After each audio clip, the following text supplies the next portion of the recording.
Question 3 du coup, il va falloir qu'on calcule le produit de la matrice P, de la matrice D et de la matrice P-1 qu'on vient d'obtenir.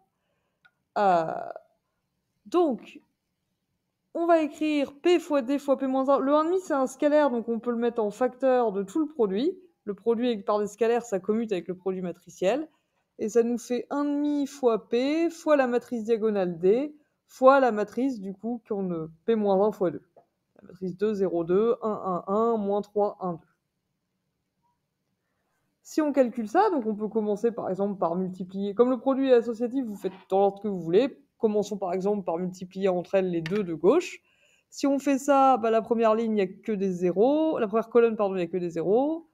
Ensuite, je multiplie première ligne par deuxième colonne, il reste que le coef du milieu 1. Et ensuite, moins 1. Pareil, 0, puis 2, puis 0. À chaque fois, on multiplie par une colonne de 0, puis 1, puis 1. Donc en fait, ça laisse à chaque fois le deuxième et le troisième coefficient. On obtient cette matrice qu'on multiplie du coup par 2, 0, 2, 1, 1, 1, moins 3, 1, 2. Ça, du coup, c'est la matrice P fois D.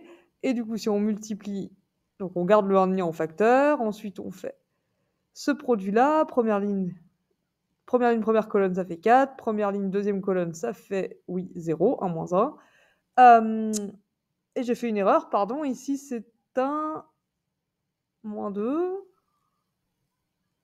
Non, attendez. Il semblerait que je me sois un peu planté dans mon recopiage. Un instant.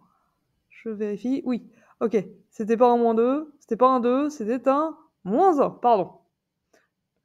Ce qui jusqu'ici ne nous a pas troublé puisqu'on n'utilisait pas la dernière colonne de cette matrice, mais en fait c'est un moins 1, ce qui nous fait ici 1 moins 1, donc 2. Et on peut continuer notre calcul, on obtient une ligne de 2 sur la deuxième ligne, et moins 2, 0 et moins 2, voilà, sur la dernière ligne. On divise tout par 2, puisque le 1,5 est en facteur de la matrice entière, et on obtient, ça alors, la matrice A. Donc on obtient que P fois D fois P-1, en fait, c'est égal à A. Pardon pour la petite erreur.